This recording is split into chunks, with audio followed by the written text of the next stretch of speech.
Benteng terakhir tubuh dari horor pandemi COVID-19 adalah imunitas. Cegah corona, jaga imun tubuh, minum herbal tetes soman untuk daya tahan tubuh optimal.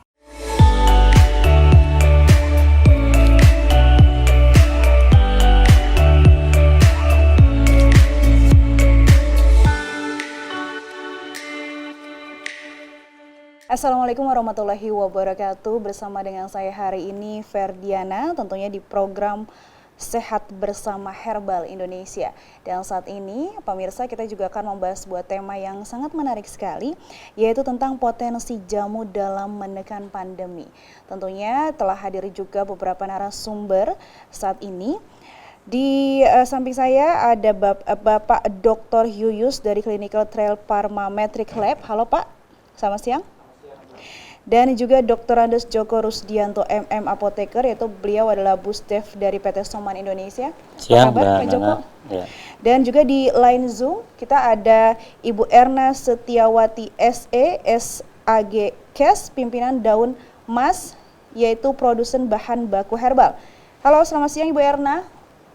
Ya Mbak. Apa kabar Ibu hari ini? Alhamdulillah baik. Alhamdulillah ya Bu ya. Oke, saat ini kita juga akan membahas sebuah tema tentang bagaimana potensi jamu dalam menekan pandemi. Menurut memang review saya, yaitu riset tumbuhan obat dan jamu pada tahun 2017, menyebutkan Indonesia memiliki sumber alam hayati yang memang setidaknya terdiri dari 2.848 spesies tumbuhan obat dengan 32.014 ramuan obat. Dan menurut Menteri Kesehatan juga menyatakan bahwa obat tradisional memiliki peluang yang sangat besar untuk digunakan dalam upaya promotif preventif, terutama menjaga daya tahan tubuh.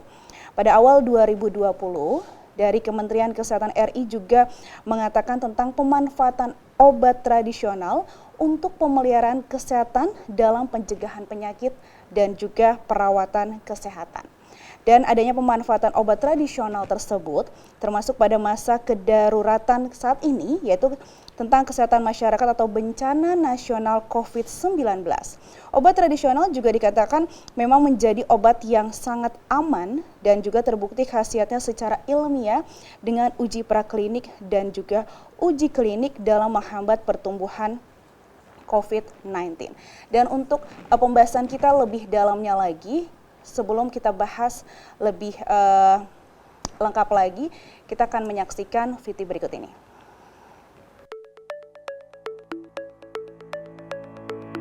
Di saat pemerintah mengampanyekan penanggulangan penyebaran virus corona dengan cara social distancing, pemakaian masker, hand sanitizer, dan stay at home atau work from home, merupakan suatu tantangan juga bagi masyarakat untuk mempertahankan tubuh yang sehat selama masa pandemi COVID-19 ini. Salah satu cara untuk meningkatkan daya tahan tubuh yaitu dengan mengonsumsi suplemen dan vitamin. Namun, seiring dengan perkembangan zaman, masyarakat mulai kembali memanfaatkan tanaman obat sebagai salah satu alternatif pengobatan penyakit. Mereka memilih mengonsumsi herbal yang lebih alami dan tidak berefek samping. Organisasi Kesehatan Dunia dalam situs resminya menyebutkan, pengobatan tradisional mungkin bisa meringankan gejala COVID-19. Bahkan jauh sebelum kasus virus corona ini merebak, pemakaian bahan tradisional atau yang lebih dikenal jamu merupakan fakta empiris. Dan ini membuktikan bahwa potensi jamu ternyata mampu dalam menekan pandemi COVID-19. Oke pemirsa, kita sudah menyaksikan tadi sedikit VT ya yang memang menjelaskan tentang potensi jamu dalam menekan pandemi. Dan saat ini di line Zoom kita juga sudah ada Ibu Erna. Halo Ibu Erna. Ya Mbak, siang. Oke, Ibu Erna, saya ada sedikit pertanyaan tentang tema kita kali ini, Ibu. Sebagai memang produsen bahan baku herbal di Indonesia ya, Bu ya. Bahan baku apa saja sih yang memang paling berkhasiat dan juga memang paling bagus dijadikan untuk obat atau suplemen di masa pandemi ini, Ibu? Oke, terima kasih. Ya, PT Daun Mas ini adalah perusahaan yang memang mendistribusikan bahan baku herbal ya, Tadi kalau dikatakan bahan baku apa saja sih yang paling bagus, sebenarnya kita tidak ada gitu loh istilah bahan baku apa saja yang paling bagus, tapi semuanya adalah bersinergi satu sama lainnya. Masing-masing tanaman itu memiliki keunggulan masing-masing dan akan semakin bagus ketika beberapa bahan itu disinergikan. Seperti contohnya misal tanaman yang untuk pandemi COVID ini kan untuk meningkatkan daya tahan tubuh itu kan ada jahe ya, kemudian ada temulawak. Nah, ketika jahe diminum sendirian dengan temulawak diminum sendirian, itu tidak bisa dikatakan jahe paling bagus dibandingkan temulawak. Temulawak lebih bagus dibandingkan jahe. Jadi biasanya teman-teman di industri itu akan menggabungkan beberapa tanaman obat yang kemudian akan saling bersinergi tanaman-tanaman tersebut. Seperti itu, Mbak. Jadi tidak ada tanaman yang diklaim paling bagus gitu, apalagi dibilang tanaman raja gitu, tidak ada gitu. Jadi memang tanaman-tanaman tersebut itu memiliki khasiat masing-masing, keunggulan masing-masing dengan kandungan zat-zat yang ada di dalamnya. Oke, jadi setiap bahan baku tersebut memiliki keunggulan tersendiri ya Bu ya sebenarnya? Betul, betul. Jadi memiliki apa ya keunggulan masing-masing gitu. Jadi tidak bisa diklaim sebagai obat dewa ya gitu. Diklaim sebagai obat dewa itu sebenarnya tidak gitu. Masing-masing memiliki kandungan zat aktif yang berbeda-beda, saling memiliki keunggulan dan ketika digunakan beberapa bahan itu akan saling bersinergi. Seperti itu. Bu, kalau saat ini kan memang di masa pandemi seperti ini, kalau kita baca artikel, terus kita juga lihat televisi, ini banyak sekali masyarakat Indonesia atau konsumen Indonesia ini mencari saat ini rempah-rempah. Ya Bu ya, benar ya Bu ya, yang memang ternyata bisa mencegah dan juga meningkatkan daya tahan tubuh untuk menekan pandemi ini. Tapi kalau menurut Ibu sendiri, apakah memang sebelum adanya pandemi ini, hal tersebut memang juga sudah sering kali dicari, bahan baku tersebut? Ya sebenarnya bahan baku jamu yang sekarang lagi booming itu sebelum pandemi juga sudah digunakan oleh masyarakat sendiri, bahkan industri-industri jamu juga sudah menggunakannya. Cuma memang masyarakat kita itu kan biasanya agak latah ya. Jadi begitu mendapat info langsung berburu dengan tanaman tersebut gitu. Padahal sebelumnya juga industri-industri memang sudah menggunakan bahan-bahan tersebut gitu. Jadi dampaknya sebagai supplier bahan baku kami itu sebenarnya menjadi apa ya kesulitan bukan untuk mendapatkan bahan bakunya tapi karena harga beli bahan baku itu menjadi melonjak sangat tinggi gitu karena lagi tren. Nah, hal itu biasa di Indonesia gitu ya ketika sebuah tanaman atau beberapa tanaman itu menjadi trending ya harganya menjadi tinggi dan itu berdampak juga pada industri-industri yang menggunakan bahan baku tersebut gitu. Kayak contohnya sekarang ini bayangkan jahe merah dalam bentuk simplisi ya harganya sudah sampai 400.000 per kilo. Yang biasanya berapa Ibu sebelum pandemi? Biasanya itu kalau harga normal itu sekitar 50 sampai 80 gitu. Nah, sekarang sampai 400.000 per kilo. Bayangkan, itu baru bahan bakunya, belum kemudian diekstraksi. Kalau kita ekstrak kemudian dibuat rasio 5 saja, sudah dihitung bahan baku aja 400 kali 5. Nah, bagaimana industri akan menggunakan bahan-bahan tersebut gitu dengan harga yang cukup tinggi gitu. Sebenarnya itu dampak yang kita rasakan masyarakatnya aware dengan tanaman obat, tapi di sisi lain karena menjadi trending, akhirnya harga jual bahan baku menjadi meningkat yang berdampak pada tentunya harga di industri jamu. Oke, baik. Apakah hal tersebut juga memang didasari sama karena masyarakat Indonesia, konsumen Indonesia sudah sadar akan pentingnya pengobatan dari herbal, lebih alami?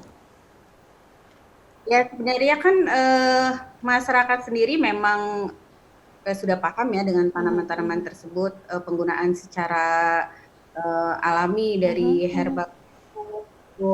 Nah, masa pandemi ini tentunya tanaman-tanaman karena kan banyak ya informasi-informasi bagaimana cara meningkatkan daya tahan tubuh gitu.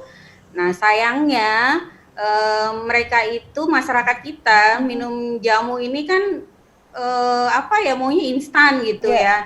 Minggu 2 minggu rajin, nanti berikutnya itu sudah mulai kecenderungannya itu sudah mulai malas gitu kan. Padahal jamu akan semakin efektif ketika memang diminum secara rutin dan memang untuk bagus untuk meningkatkan daya tahan tubuhnya. Oke, Seperti baik. itu. Oke, Bu Erna, kita ke Pak Yuyus terlebih dahulu.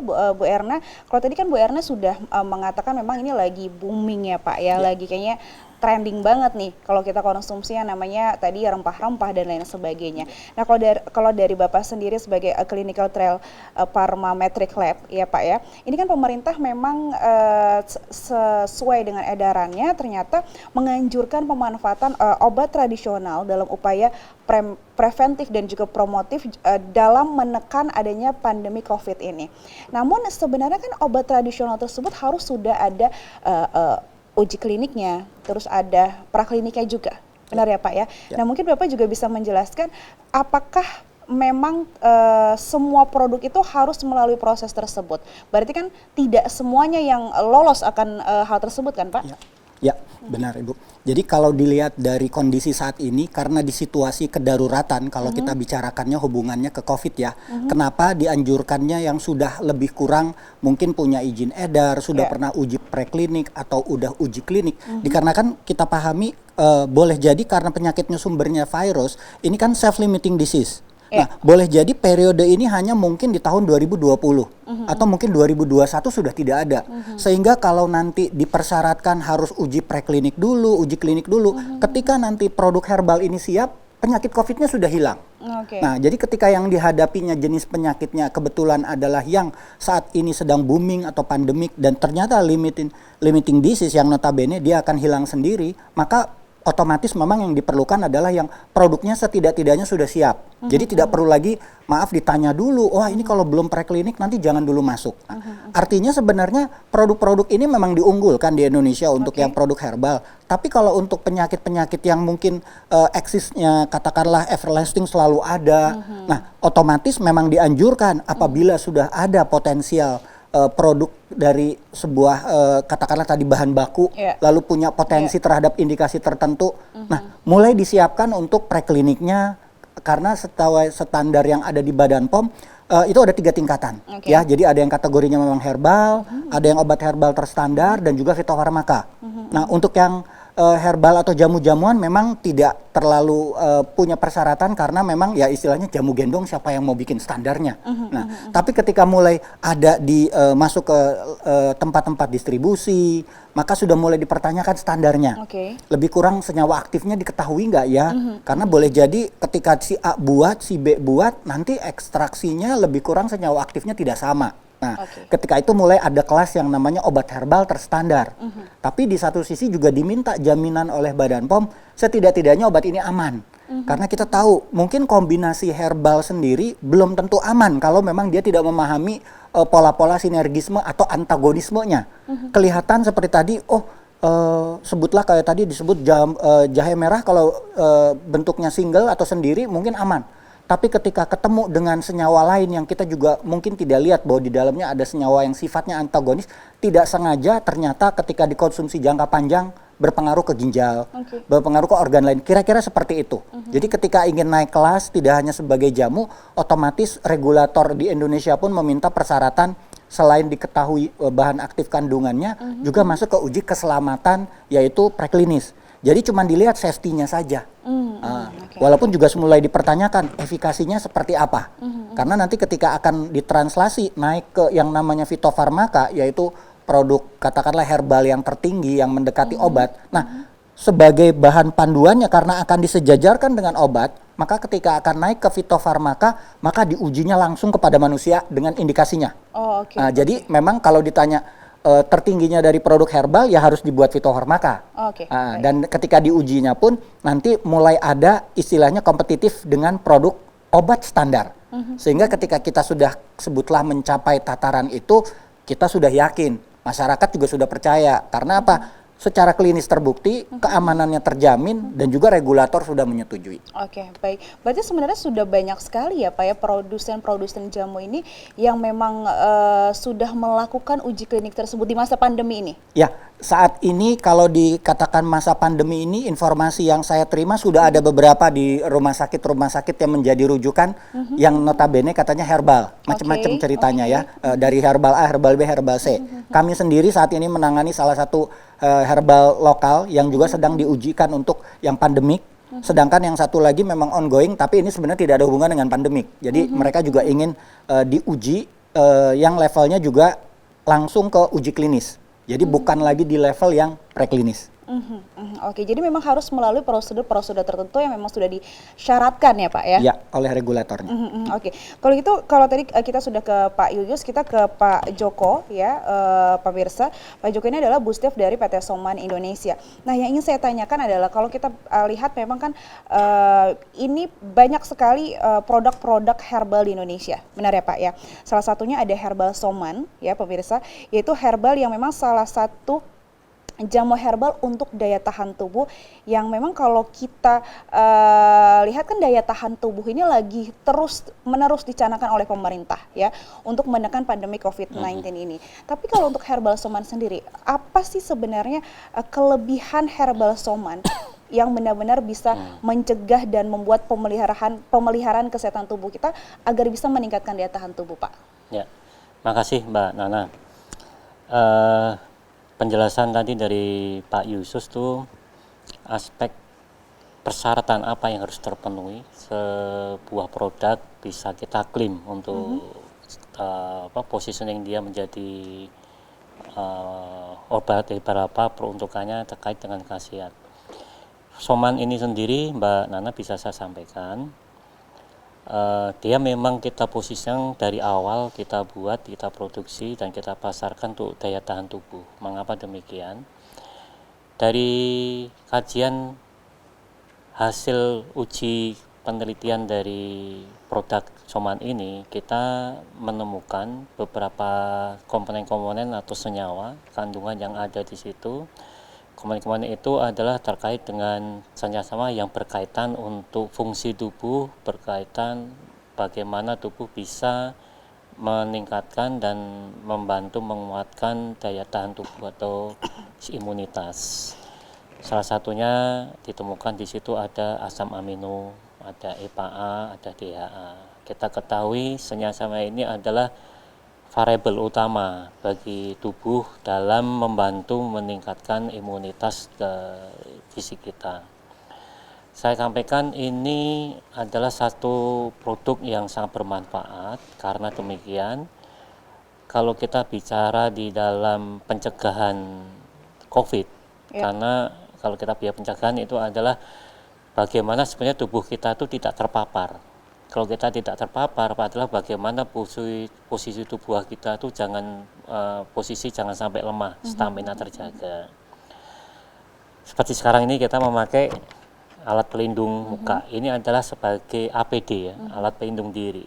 Nah, kalau saya korelasikan sebetulnya APD itu bisa dari luar, tapi juga APD dari dalam tubuh. Ya kan? Nah, APD dari luar ini ya kita pakai masker, pakai face sleeve ini, pakai baju hazmat, pakai stiker hand sanitizer dan sebagainya. Tapi produk Soman ini adalah APD dari dalam tubuh. Karena tadi dengan kandungan yang ada, kita mengkonsumsi setiap hari, rutin, insya Allah kita bisa terbantu dalam meningkatkan daya tahan tubuh kita. Otomatis dengan daya tahan tubuh kita yang kuat, itu akan membantu kita mencegah terpapar dari COVID. Mobilitas dan aktivitas kita tidak bisa kita batasin karena tuntutan pekerjaan, tuntutan aktivitas untuk kita berinteraksi sosial atau mungkin kebutuhan sehari-hari, sehingga kita nggak bisa tahu orang per orang itu apakah membawa atau terpapar apa enggak, kita nggak tahu. Sehingga akan lebih baik APD itu kita lakukan secara eksternal dari sisi fisik, tapi juga APD dari dalam tubuh dengan konsumsi herbal yang bisa meningkatkan daya tahan tubuh. Dan Soman berperan di situ. Karena apa? Tadi selain saya sampaikan terkait dengan kandungan tadi Mbak Nana. Jadi dari sisi bagaimana proses yang ada secara gambaran gampangnya itu, produk Soman itu mengandung senyawa-senyawa yang sifatnya bisa katakan senyawa sederhana, senyawa tunggal. Sehingga dengan senyawa sederhana tunggal ini akan membantu mempercepat proses penyerapan oleh sel. Mempercepat proses percepatan ini otomatis akan membantu percepatan dalam sel mengkonsumsi dan menyalurkan ke seluruh tubuh. Kelebihan dari teknologi pengobat produksi yang dilakukan di pabrik kami di PT Harvest Gorontalo di sana di Sulawesi Utara itu adalah menyederhanakan dari bahan alam yang ada, 18 buah-buahan, 16 sayur dan 7 rempah-rempah melalui proses bioteknologi dengan sekian waktu sehingga dicapai pada posisi di mana pH alkali sekitar 9, dan itu sangat cocok dan sangat bagus sekali bagi tubuh ketika tinggal mengkonsumsi, dan tubuh dimudahkan tidak perlu melakukan lagi proses metabolisme ataupun melakukan proses pencernaan yang sangat membutuhkan waktu. Begitu kita minum, kita tinggal memakai. Dan minumnya pun juga gampang Mbak Nana.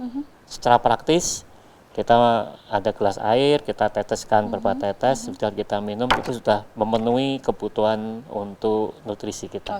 Jadi Herbal Soman ini sudah dalam bentuk yang sangat praktis, ya Pak ya. Terus juga kalau bicara tadi kandungannya itu sangat luar biasa sekali. Biasanya kalau sekarang itu orang selalu beli produk-produk suplemen yang mengandung vitamin C cukup tinggi, karena bisa meningkatkan daya tahan tubuh. Padahal sebenarnya yang dibutuhkan oleh tubuh kan bukan hanya vitamin C. Nah di Herbal Soman ini sudah multivitamin Pak? Bisa saya katakan hasil uji ya, jadi saya tidak bisa katakan menurut saya, tapi semua yang saya sampaikan ini adalah karena fakta dari hasil uji, dari yang produk yang kita lakukan. Jadi uji itu berdasarkan pada produk jadi, finish product yang kita lakukan uji ke lembaga-lembaga independen, termasuk ke lembaga uji lab di Pharmametric Lab juga. Kita mendapatkan hasil kandungan yang bisa saya katakan cukup memberikan satu kebanggaan bagi kita. Begitu banyak asam amino yang tersedia di sana. Kemudian ditemukan juga yang namanya kandungan zat senyawa omega 369, EPA, DHA, dan beberapa senyawa fitokimia. Sempat juga kita lakukan uji kandungan secara saintifik menggunakan alat yang namanya high resonance mass spektrografi di lembaga peneliti di UGM sana di Jogja. Juga kita bisa lebih meyakinkan bahwasanya produk kita begitu kaya kandungan nutrisinya gitu. Dan memang fungsinya adalah untuk meningkatkan daya tahan tubuh ya Pak ya? Semuanya memang ke sana. Baik, berarti kalau tadi Pak Joko juga mengatakan ini sebenarnya Herbal Soman sudah teruji berarti ya Pak ya? Betul. Nah ini prestasi apa saja memang sudah dimiliki Herbal Soman nih Pak sebagai herbal yang memang sudah teruji? Herbal ini kita sudah launch sejak 12 tahun yang lalu. Ya kan, kalau 12 tahun lalu itu cukup lama untuk satu kategori produk, sudah cukup lama dan masih bertahan. Kita akui memang banyak beberapa produk lain yang masuk ke segmen yang sama, yang mitu dengan produk kita. Karena sebenarnya kalau kita bicara pada positioning sebagai produk herbal jamu tetes, kita tuh sebagai pionir yang pertama yang kita muncul dengan teknologi yang ada. Terus yang kedua, varian dari produk Soman ini juga kita sudah melakukan ekspor ke beberapa negara yang diakui sampai dengan bulan Februari kemarin itu ada 22 negara yang sudah meminta untuk bisa produk kita didiskusi, dan insya Allah mudah-mudahan dalam waktu dekat ada 6 negara lain di Afrika yang akan kita kirimkan, dan itu bagian dari varian produk Soman. Karena di pabrik kami tidak hanya produk Soman saja, tapi juga ada produk lain. Esensinya yang membedakan itu adalah proses teknologinya, tapi bahannya tetap kita tidak beranjak dari yang namanya sayuran dan buah-buahan. Kita ketahui tubuh kita adalah sebetulnya alam juga. Sementara sayuran, buah-buahan itu adalah alam. Sehingga alam dengan alam itu akan lebih mudah dalam hal untuk kalau bahasa komputer itu mungkin compatible ya, lebih sesuai dan Oke. dibanding kalian Lebih cocok gitu ya Pak ya? lebih cocok lah, matching atau Matching. chemistry-nya sama Benar. gitu. Dibanding dengan kita menggunakan produk yang kimiawi ya, mungkin Benar, dan itu juga Mbak. minim dari efek samping juga ya Ya, Pak ya. betul. Oke, nanti kita akan lanjutkan lagi pemirsa, kita akan bahas lagi tema kita hari ini, tapi sebelum itu kita break terlebih dahulu. Sejak 2 pasien positif corona pertama di Indonesia diumumkan oleh Presiden Joko Widodo pada tanggal 2 Maret 2020, penyebaran jenis virus baru ini terus meningkat. Pada tanggal 9 Maret, angkanya bertambah menjadi 19 orang. Tanggal 15 Maret, bertambah lagi hingga 96 orang. Tanggal 16 Maret, melonjak menjadi 134 orang. Dan keesokan harinya, tanggal 17 Maret menjadi 172 orang. Sehari berikutnya, tanggal 18 Maret bertambah lagi menjadi 227 orang. Dan hari ini, tanggal 26 Maret 2020, saat narasi ini kami buat, jumlah pasien COVID-19 menembus angka 893 orang. Kita tidak tahu berapa ambang batas yang sanggup kita atasi. Apa itu virus corona? Coronavirus atau virus corona adalah virus yang dapat menyebabkan gangguan pernafasan pada manusia. Virus ini bisa menyebabkan penyakit yang ringan seperti gejala flu biasa atau flu-like syndrome, hingga penyakit yang lebih parah seperti Middle East Respiratory Syndrome atau MERS, kemudian Severe Acute Respiratory Syndrome atau infeksi pernafasan berat yang akut, kemudian juga menyebabkan Coronavirus Disease 19 atau COVID-19. Sejak merebaknya virus corona di Cina pada akhir Januari 2020 dan meluas ke 20 negara lainnya, hingga menyebar ke ratusan negara di dunia, permintaan ekspor produk herbal Tetesoman dipercepat. Pada tanggal 12 Februari 2020, Herbal Tetesoman melepas ekspor perdananya sebanyak 150.000 botol ke 14 negara dari 46 negara tujuan, dengan rencana total ekspor sebanyak 2 juta botol. Herbal Tetesoman adalah produk jamu kategori obat tradisional yang telah direkomendasi oleh BPOM RI sebagai produk kesehatan Indonesia yang berfungsi untuk meningkatkan imunitas tubuh. Untuk kesehatan pribadimu dan orang-orang yang Anda sayangi, cegah corona, jaga imun tubuh. Minum Herbal Tetesoman untuk daya tahan tubuh optimal.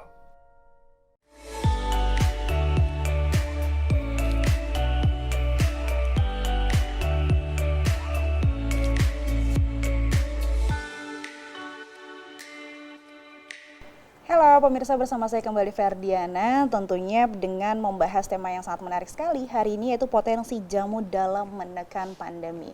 Dan kita masih bersama dengan Ibu Erna, ya tentunya beliau sangat berperan sekali tentang produsen dari herbal. Terus kemudian ada Dr. Yuyus, maaf Pak, dan juga ada Pak Joko sebagai Busdev PT Soman Indonesia. Nah, kita ke Bu Erna kembali. Halo Ibu Erna. Ya, Mbak Dina. Ya, Ibu Erna, kita tadi sudah sedikit membahas ya tentang potensi jamu dalam menekan pandemi. Ternyata memang manfaat dari jamu ini atau manfaat dari pengobatan herbal sangat baik sekali ya Bu ya. Kalau menurut Ibu sendiri, peranan tanaman herbal asli Indonesia, apakah memang sangat benar-benar berpengaruh besar dalam menekan pandemi ini? Karena kan memang kalau saat sekarang kan obat-obatan untuk COVID juga belum ditemukan Bu. Menurut Ibu seperti apa? Ya, terima kasih Mbak Dina. Mungkin di momen COVID ada sisi positifnya ya. Sisi positifnya adalah masyarakat menjadi lebih mengenal tentang jamu atau tanaman obat. Ternyata dengan kekayaan alam khususnya tanaman obat itu ya, banyak ternyata yang berpotensi untuk digunakan dalam penanganan COVID, khususnya untuk meningkatkan daya tahan tubuh. Jadi kalau masyarakat kita ini betul-betul peduli, kemudian juga paham tentang manfaat dari tanaman obat untuk kesehatan, tentunya tanaman obat kita ini menjadi berperan sangat penting gitu untuk menanggulangi khususnya adalah untuk masyarakat yang belum terpapar ya. Jadi masyarakat itu membentengi tubuhnya dengan aneka tanaman obat yang kita miliki, bisa berupa tanaman yang ada di dapur kita ya, bumbu dapur kita, atau tanaman yang ada di taman obat keluarganya. Sehingga ketika setiap rumah mau memanfaatkan tanaman obat yang ada di sekitarnya, tentunya masyarakat menjadi lebih sehat, sehingga mungkin peningkatan jumlah pasien yang terpapar COVID itu menjadi menurun gitu, karena mereka akan secara rutin memanfaatkan tanaman obat yang ada di sekitarnya, khususnya tanaman-tanaman atau bumbu dapur yang ada di rumahnya gitu. Sangat memegang peranan sangat penting, Mbak Dina ya, ketika masyarakatnya betul-betul paham dan mau. Jadi nggak sekedar mendapatkan info, tapi betul-betul mau mempraktekkan, memanfaatkan tanaman obat itu dalam upaya untuk menjaga kesehatan dirinya, meningkatkan daya tahan tubuhnya. Seperti itu Mbak Dina. Oke, tapi kalau menurut Ibu sendiri dengan adanya sekarang ini kan marak banget nih Bu ya pengobatan herbal di luar sana. Menurut Ibu seperti apa? Apakah memang masyarakat Indonesia sebenarnya memang sudah harus beralih yang ke berbasis alami Bu? Untuk beralih, kita lihat dulu situasinya ya. Kalau kondisinya hanya sebagai upaya untuk preventif promotif, kita mengupayakan untuk mendahulukan tanaman obat Indonesia. Tapi kalau kita sudah terpapar, tentunya tidak bisa menggunakan tanaman obat Indonesia itu secara berdiri sendiri, tetap harus berdampingan dengan pengobatan medis. Dengan maraknya pengobatan herbal yang ada di Indonesia, sebenarnya itu membantu pemerintah juga ya dalam mengedukasi masyarakat bahwa kita punya kekayaan alam yang melimpah yang memang dapat dimanfaatkan untuk menjaga kesehatan kita. Oke. Jadi upaya untuk pencegahan memang sangat baik ya Bu ya untuk hal ini. Betul, sangat dianjurkan. Jadi sebenarnya tidak ada alasan untuk kita tidak mau minum jamu gitu, karena di dapur kita itu sebenarnya tersedia gitu. Tinggal kitanya mau repot sedikit atau tidak gitu. Seperti itu Mbak Dina. Ya, oke. Oke, baik Bu. Saya ke Dr. Yuyus terlebih dahulu ya Bu ya.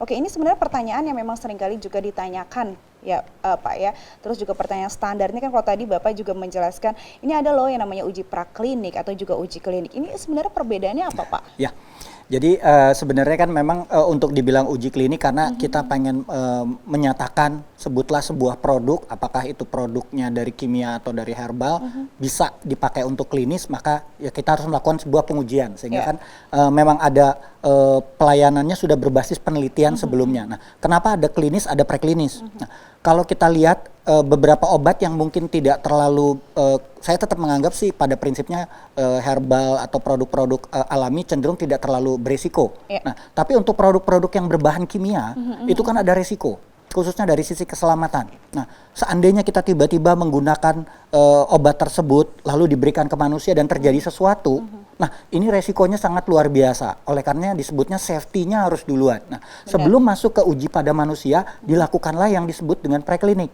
Nah, prekliniknya juga bisa dua. Ada yang polanya in vitro, ada yang polanya in vivo. Nah, kalau in vitro kita bisa lakukan mungkin kelasnya seperti di laboratorium. Misalnya, oh dia punya kemampuan menghambat mikroba nih. Nah, mungkin dengan pengujian di laboratorium juga bisa dilihat dengan diadu dengan bakteri, dengan jamur. Oh betul, di laboratorium terbentuk tuh tidaknya adanya zona bersih, tidak ada pertumbuhan. Berarti secara khasiat jamu ini ya lebih kurang ke sana sebelum digunakan ke katakanlah klinis atau ke manusia. Nah, in vivo-nya juga bisa. Karena tadi itu baru bicara dari sisi efikasi. Tapi seandainya saya mau buat dengan ramuan katakanlah dengan mengandung dari sekian gram lalu direbus lalu dengan diekstraksi dengan cara-cara yang sudah menjadi standar baku dalam industri produksi dari produk herbal, boleh jadi konsentrasi tidak sama. Nah, ini juga ada faktor resiko. Jangan-jangan kalau misalnya kita menggunakan yang oh karena ini penyakitnya berat, sebutlah kita naikkan menjadi 2-3 kali. Boleh jadi secara efikasi kelihatannya matematisnya seperti itu. Tapi ketika kita coba kepada in vivo, ya sebutlah tujuannya pasti ke manusia, ternyata maaf lambungnya nggak kuat, oh mungkin ginjalnya rusak, oh mungkin hatinya juga nanti jadi rusak. Nah sebelum kita katakanlah berisiko menyentuh ke manusia, dicobalah keselamatannya pada animal. Nah dari sini nanti bisa dilihat, oh dengan dosis yang tertinggi, sebutlah dia akan mengalami kematian. Memang ini juga ada proses izinnya. Jadi meskipun kita uji pada animal, bukan berarti tidak menggunakan kaidah etik. Kalau di manusia ada ada komite etik yang kita ajukan di Fakultas Kedokteran, maka untuk uji animal pun sebenarnya ada etik animalnya. Jadi desainnya juga istilahnya tidak boleh tujuannya maaf menyakiti binatang. Jadi ujinya obat kita juga diketahui dosis tertingginya. Lalu coba kita turunkan, kita temukan dosis yang katakanlah efektif dan juga tidak menyebabkan racun, sebutlah kepada yang mengkonsumsi. Nah, dosis yang sudah ditemukan di level preklinis inilah yang ditranslasi nanti ke klinis. Sehingga ketika kita masuk ke klinis, diharapkan sudah ada tidak kejadian yang sifatnya fatal karena faktor keselamatan atau safety-nya terlewat. Benar-benar ya, memang membahayakan si konsumen tersebut. Konsumennya. Ya, oke. Tapi kalau sebelum pandemi ini, apakah memang sudah banyak produsen-produsen jamu yang sadar akan adanya uji praklinik, uji klinis? Ya, sekarang ya memang 2 tahun terakhir ini mereka juga sudah mulai melakukan uji safety ya keselamatan karena memang mereka sendiri mengakui produknya bahkan sudah diterima oleh pasaran.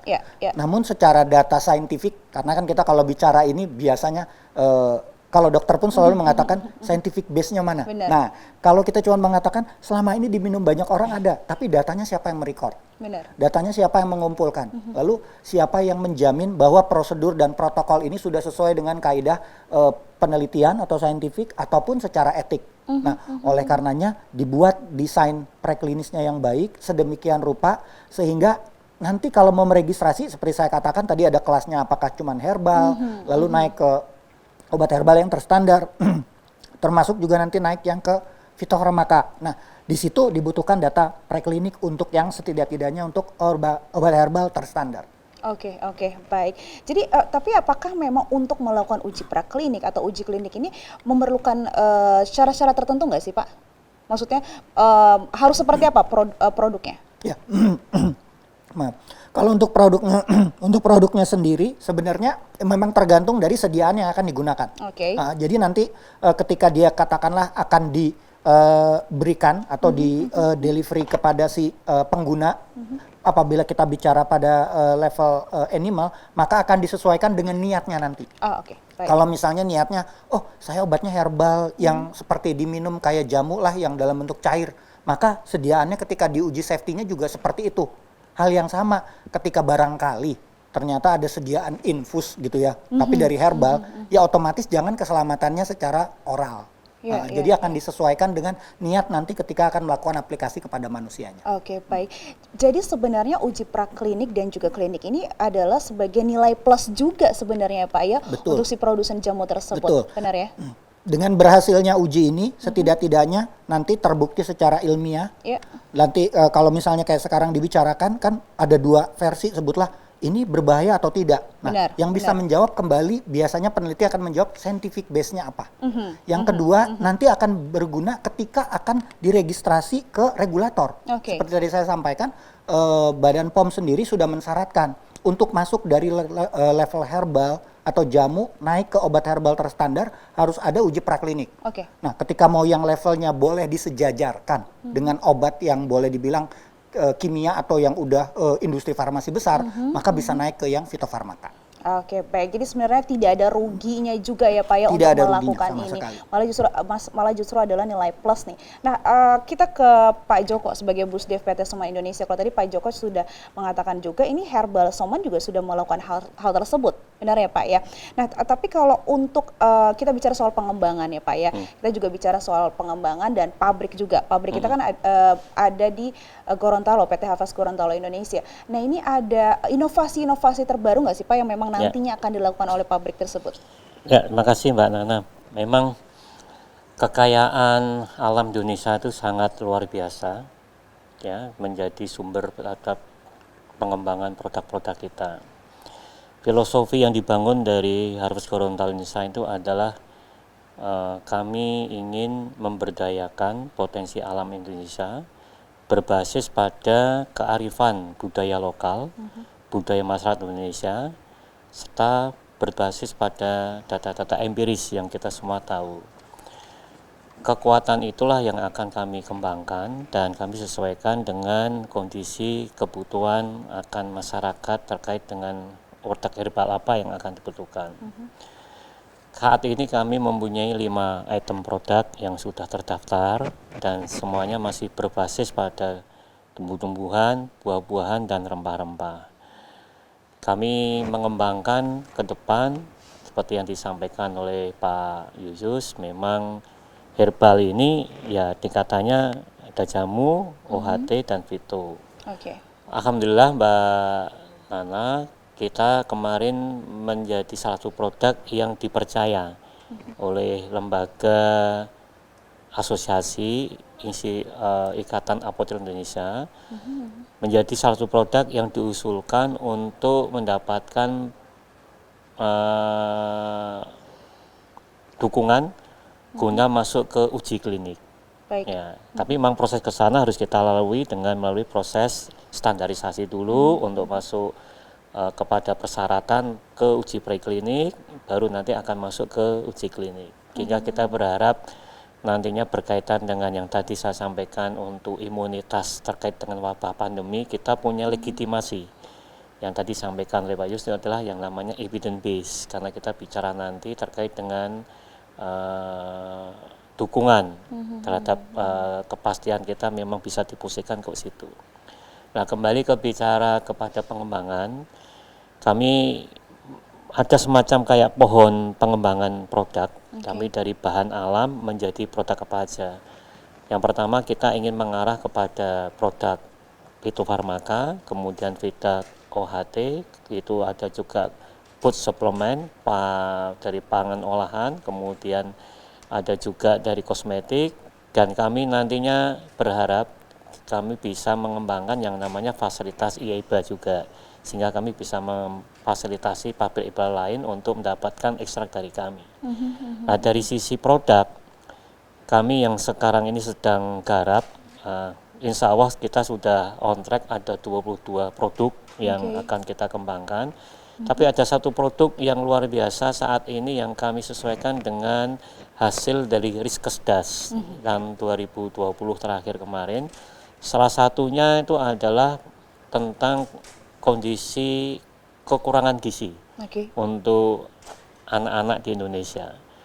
Sebetulnya kalau kita mendapatkan kalimat kurang gizi, konotasinya seolah-olah itu yang kurang makan, yang mohon maaf anak-anak yang tidak didukung oleh keluarga yang berpenghasilan dan sebagainya. Padahal kurang gizi itu bukan sekedar itu. Bisa jadi orang yang berkecukupan, anak yang setiap saat bisa mendapatkan kebutuhan sehari-hari, bisa jadi dia juga kurang gizi. Nah, disinilah yang kami baca, melihat adanya satu peluang terkait dengan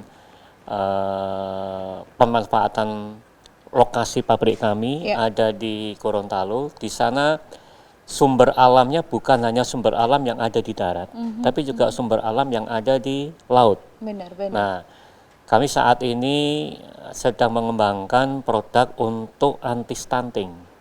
Anti stunting ini adalah untuk nantinya bisa membantu program pemerintah dalam mengentaskan anak-anak atau masyarakat Indonesia dari kekurangan gizi.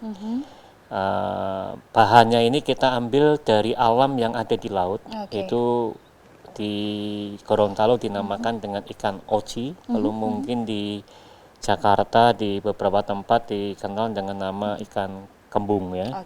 Jadi memang sebenarnya pengembangan yang memang sudah dilakukan dari PT Harvest Gorontalo Indonesia ini sudah sangat banyak sekali ya Pak ya. Betul. Dan memang lebih ke memang untuk mensejahterakan masyarakat Indonesia juga. Jadi dari kita untuk kita. Betul. Ya Pak ya. Dan juga kalau tadi dijelaskan oleh Ibu Erna ya, potensi dari produk herbal, potensi untuk dari bahan-bahan bakunya ini memang sangat besar sekali untuk kesehatan masyarakat, apalagi untuk meningkatkan daya tahan tubuh di masa pandemi ini. Dan jangan lupa memang uji praklinik dan juga uji klinik itu menjadi nilai plus ya, Pak Yuyus. Nah, sebelum kita juga mengakhiri program ini ya Pak ya, saya juga akan memberikan sedikit kenang-kenangan ya untuk Pak Yuyus tentunya yang akan nantinya juga akan diberikan oleh Pak Joko. Oke. Ya, Pak Yus. Ya, silakan Pak. Pak Yus dari kami, terima kasih atas lanjutannya, kehadirannya dan sharingnya. Sama-sama Pak. Terima kasih. Terima kasih. Ya. Oke, silakan Pak. Dan untuk Ibu Erna, mungkin akan diwakilkan oleh Pak Joko. Baik, terima kasih. Nah, ini untuk Bu Erna. Ibu Mbak Erna, Bu Erna ya. Ya. Oke, terima kasih. Sebagai pimpinan Daun Mas. Nah, untuk pemirsa, akhir kata dari saya memang untuk menjaga kesehatan tubuh saat ini penting sekali. Apalagi untuk menekan pandemi COVID-19.